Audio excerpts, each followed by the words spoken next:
దేవుని పరిశుద్ధ నామమునకు ఘనత మహిమ ప్రభావములు కలుగునుగాక. హల్లెలూయా. మరొకసారి ఈ అనుదిన బైబిల్ ధ్యానములకు మీ అందరినీ మన రక్షకుడు ప్రభువైన యేసు క్రీస్తుల వారి పరిశుద్ధ నామములో ప్రేమతో ఆహ్వానిస్తున్నాను. ప్రియులారా, క్రీస్తు ప్రభుల వారి పునరుత్థాన బలమును గురించి, పునరుత్థాన శక్తిని గురించి, నూతన జీవమును గురించి, మరి ఆ పునరుత్థానం యొక్క ప్రాముఖ్యతను గురించి ధ్యానించుకుంటూ ఉన్నాం. క్రీస్తు ప్రభుల వారు మరణాన్ని జయించి పునరుత్థానుడిగా తిరిగి లేవడం మూలాన ఆయన మరి క్రీస్తు ప్రభుల వారని, దేవుని కుమారుడైనటువంటి మెస్సయా, సజీవుడగు దేవుని కుమారుడని బలముతో, ప్రభావముతో నిరూపించబడ్డాడు. అంతేకాదు, మరణం పైన దేవుని యొక్క అధికారాన్ని మనకు ప్రత్యక్షపరిచాడు. మరణాన్ని తీసివేసి ఆదామునందు మరణము ఏ విధంగా ఆదాము ద్వారా ఈ లోకంలోనికి సంభవించిందో, అలాగే క్రీస్తు ప్రభుల వారైనటువంటి కడపటి ఆదాము ద్వారా నిత్య జీవాన్ని దేవుడు కృపాదానముగా, కృపాబాహుల్యముగా అనేకులకమైన మనకు అనుగ్రహించి మరణం పైన మనకు అందరికీ విజయాన్ని అనుగ్రహించాడు. హల్లెలూయా. మరణము మృంగివేయబడింది, మరణాన్ని కొట్టివేశాడు, నిరర్ధకం చేశాడు క్రీస్తు ప్రభుల వారు. ఆయన ప్రథమ ఫలముగా నిత్య జీవములో ప్రథమ ఫలముగా ఆయన దేవునికి అర్పించబడ్డాడు. దేవుని సన్నిధిలో మన కొరకు ప్రార్థన విజ్ఞాపనలు సలుపుతున్నాడు. చూద్దాం. మొదటి కొరింథీ పత్రిక 15వ అధ్యాయం 20వ వచనం నుంచి 23వ వచనం వరకు. ఇప్పుడైతే నిద్రించిన వారిలో ప్రథమ ఫలముగా క్రీస్తు మృతులలో నుండి లేపబడి ఉన్నాడు. మనుష్యుని ద్వారా మరణము వచ్చెను గనుక మనుష్యుని ద్వారానే మృతుల పునరుత్థానమును కలిగెను. ఆదామునందు అందరూ ఎలాగు మృతి పొంది ఉన్నారో అలాగుననే క్రీస్తునందు అందరూ, అనగా నీవు, నేను, ఇంకా మన కుటుంబములు అన్నీ, మన పితరులందరూ క్రీస్తునందు బ్రతికించబడుదురు. ప్రతి వాడు తన వరుసలోనే బ్రతికింపబడును. ప్రథమ ఫలము క్రీస్తు, తర్వాత క్రీస్తు వచ్చినప్పుడు ఆయన వారు బ్రతికింపబడుదురు. పిల్లరా, మరి మరణమును జయించి పునరుత్థానుడుగా క్రీస్తు ప్రభుల వారు లేచాడు. లేచి మరి దేవుని సన్నిధానములో ప్రథమ ఫలముగా మరి క్రీస్తు దేవుని సన్నిధిలో ఉన్నాడు.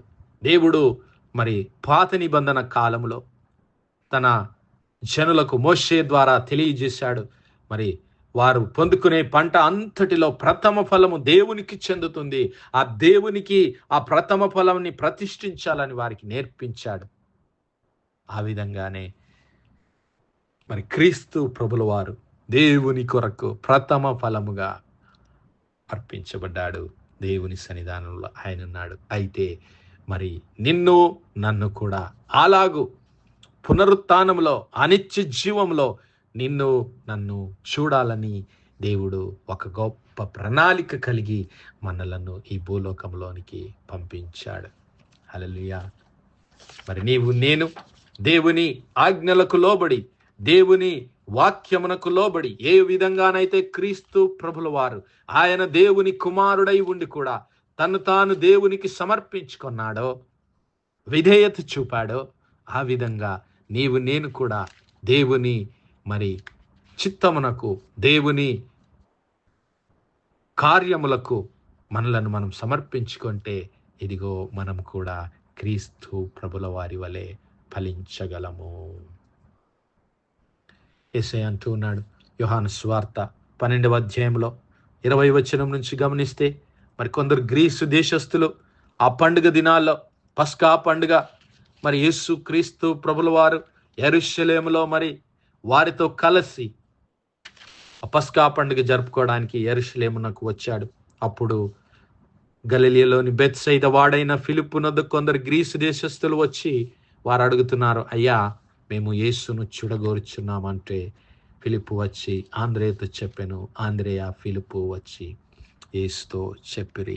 అయితే యేసయ్య అంటున్నాడు, మనుష్య కుమారుడు మహిమ పొందవలసిన గడియ వచ్చి ఉన్నది. ఆయన గురించి మాట్లాడుతూ క్రీస్తు ప్రభుల వారు అంటున్నారు, ఆయన మరణాన్ని గురించి, మరి కలువరి శిలువలో ఆయన పొందవలసిన బలి అర్పణను గురించి, మరణాన్ని గురించి మాట్లాడుతూ, ఎదిగో గోధుమ గింజ భూమిలో పడి చావకుండిన ఎడల అది ఒంటరిగానే ఉండును, అది చచ్చిన ఎడల విస్తారముగా ఫలించును. హల్లెలూయా. తన ప్రాణమును ప్రేమించువాడు దాన్ని పోగొట్టుకొనును, ఈ లోకములో తన ప్రాణమును ద్వేషించువాడు నిత్య జీవము కొరకు దానిని కాపాడుకొనునని నీతో నిశ్చయముగా చెప్పుచున్నాను. హల్లెలూయా. క్రీస్తు ప్రభుల వారు ఇక్కడ ఒక ఉపమానాన్ని ఆ యొక్క మరి ఫిలిప్పుతో చెబుతున్నాడు, ఆ శిష్యులతో చెబుతున్నాడు. ఇదిగో మనుష్య కుమారుడు ఎందుకు భూలోకానికి వచ్చాడో తెలుసా? ఆయన ఈ భూమిలో మరి పాతి పెట్టబడటాన్ని, అనగా అనేకుల నిమిత్తము తన్ను తాను దేవుని చిత్తానికి సమర్పించుకొని, మరి గోధుమ గింజ వంటి ఆయన అనేకుల నిమిత్తము ఆ గింజ పాతి పెట్టబడి మరణించి, ఆ గింజలో నుంచి ఫలములు వచ్చి అనేకమైనటువంటి వృక్షముగా, దేవుని రాజ్యము అనేకమైనటువంటి ఫలములను ఫలించేదిగా, వృక్షముగా, మహావృక్షముగా దానియేలు గ్రంథంలో మనం చూసాం. దేవుని రాజ్యం ఏ విధంగా వృద్ధి నొందిందో ఆ విధంగా ఫలించాలని, అందుకే మనుష్య కుమారుడు వచ్చాడని, యేసయ్య వచ్చాడని తెలియజేస్తూ, ఇదిగో గోధుమ గింజ అనగా క్రీస్తు ప్రభుల వారి మరి ఆ జీవితము, ఆ ఆత్మ మనందరి కొరకు దేవునికి సమర్పించబడింది. హల్లెలూయా. ఆ గోధుమ గింజ క్రీస్తు ప్రభుల వారు మరణించి, ఆ క్రీస్తు ప్రభుల వారిలో నుండి నిత్య జీవం అనే ఫలమును మన కొరకు ఆయన అనుగ్రహించాడు. హల్లెలూయా.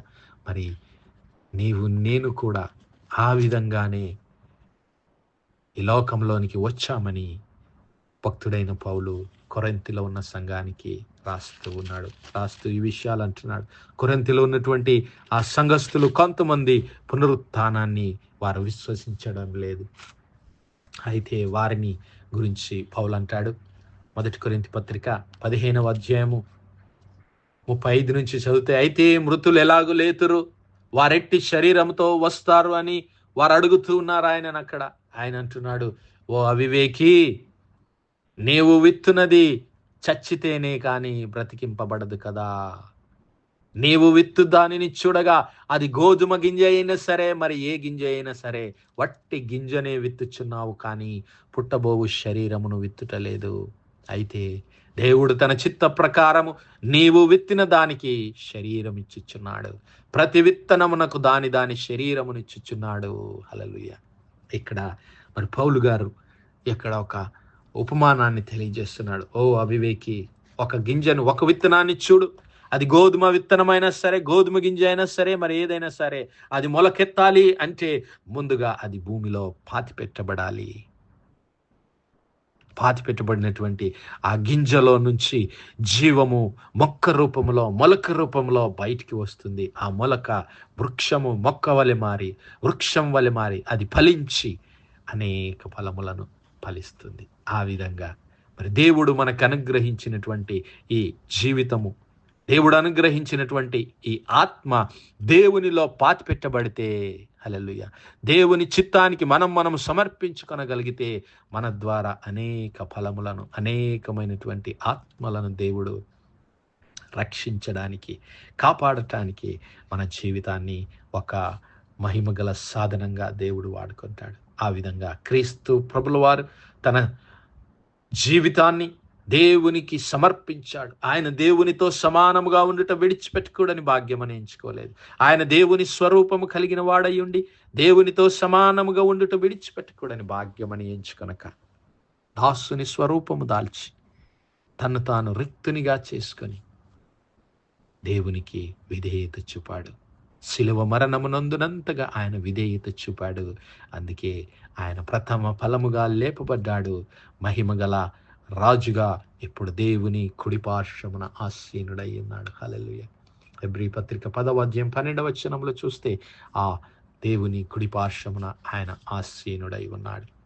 మరి నీవు నేను కూడా మన జీవితాలను దేవుని చిత్తానికి సమర్పించుకుంటే ఆయన మన వరుసలో మనలందరినీ బ్రతికించడానికి ఆయన మేఘవాహనుడై తిరిగి రాబోతూ ఉన్నాడు. ఎందుకు? ఆ ఫలమంతటిని తీసుకెళ్ళి దేవునికి అర్పించడానికి, ఆ ఫలములన్నిటినీ దేవునికి సమర్పించడానికి ఆయన రాబోతూ ఉన్నాడు. సహోదరులారా,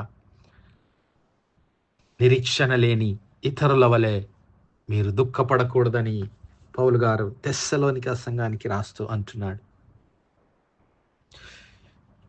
నిద్రించుచున్న వారిని గురించి మీకు తెలియజేస్తాను, యేసు మృతి పొంది తిరిగి లేచెనని మనము నమ్మిన ఎడల అదే ప్రకారము యేసునందు నిద్రించిన మన వారిని దేవుడు ఆయనతో కూడా వెంటబెట్టుకొని వచ్చును. మేము ప్రభువు మాటను బట్టి మీతో చెప్పునదేమనగా, ప్రభువు రాకడ వరకు సజీవులమై నిలిచిన ఎడల మనము నిద్రించిన వారికంటే ముందుగా ఆయన సన్నిధి చేరము. ఆర్భాటముతోను ప్రధాన దూత శబ్దముతోను దేవుడు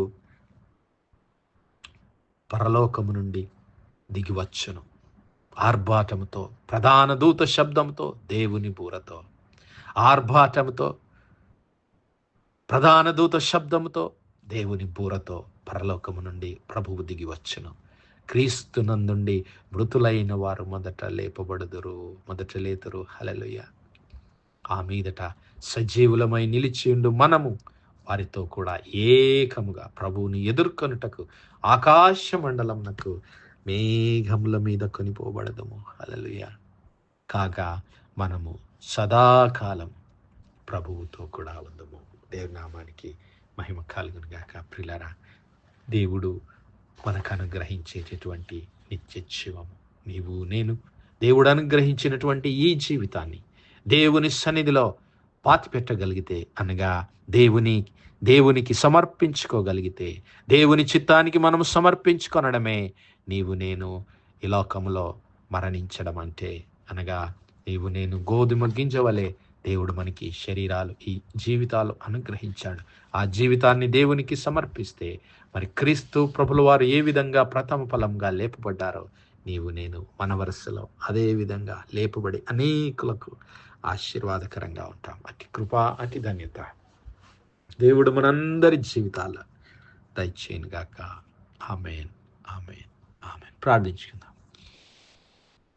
హల్లెలూయా, హల్లెలూయా, హల్లెలూయా, హల్లెలూయా. స్తోత్రం, స్తోత్రం, స్తోత్రం, స్తోత్రములు తండ్రి.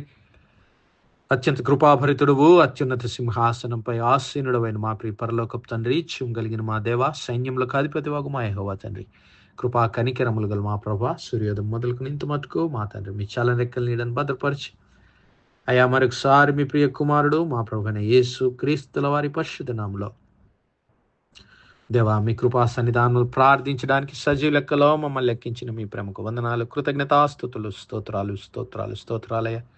దినమెల్లా మీ యొక్క పరిశుద్ధాత్మ సహాయం, నడిపింపు, ఆదరణ, సహవాసాన్ని మాకు ఇచ్చిన దేవా, మీకే స్తుతులు, స్తోత్రాలు తండ్రి. అవునయ్యా, మీ ప్రియ కుమారుడైన యేసు క్రీస్తు ప్రభుల వారు మరణాన్ని జయించి పునరుత్థానుడిగా సజీవుడిగా లేచి, ఇదిగో పరలోకమందున్న మీ సింహాసనపు కుడి పార్శ్వమున ఆసీనుడై నిత్యము మా కొరకు ప్రార్థన విజ్ఞాపనలు సలుపుతూ ఉండగా, ప్రభువా, మమ్మల్ని మేము మీ చిత్తానికి సమర్పించుకొని అనేకులను మీ రక్షణలోనికి నడిపించడానికి, మీ కొరకు బహుగా ఫలించు వారముగా ఈ లోకంలో జీవించే కృప దయచేయమని వేడుకుంటున్నాం. అయ్యా, క్రీస్తు ప్రభుల వారి రాకడలో మేమందరము పునరుత్థానులముగా మీ సన్నిధిని చేరడానికి మీ కృపాభాగ్యం మాల ప్రతి ఒక్కరికి దయచేయమని వేడుకుంటున్నాం. కనికరం గల మా తండ్రి, ఈ వర్తమానాలు వినిచున్న మా ప్రియబిడ్ల కుటుంబాలన్నింటిని మీరు దీవించండి, ఆశీర్వదించండి. మీ నీతిని, మీ వెలుగును బిడ్ల గృహంలో ప్రసరింపచేయమని వేడుకుంటున్నాం. కృపగల దేవ, అనారోగ్యంతో ఉన్న బిడ్డలను, ప్రభు ఆసుపత్రి పడకల మీద ఉన్నటువంటి బిడ్డలను యేసయ్యా మీ గాయపడిన హస్తము చేత ముట్టి సంపూర్ణ స్వస్థత, ఆరోగ్యం, బలమును దయచేయమని వేడుకుంటున్నాం. అయ్యా, కృంగిన వారిని లేవనెత్తండి ప్రభా, బలహీనులను బలపరచండి అయ్యా, దుఃఖంలో ఉన్న వారికి ఓదార్పును దయచేయండి ప్రభా, బాధల్లో ఉన్న వారికి నెమ్మది దయచేయండి. యేసయ్యా మీకు స్తోత్రాలు.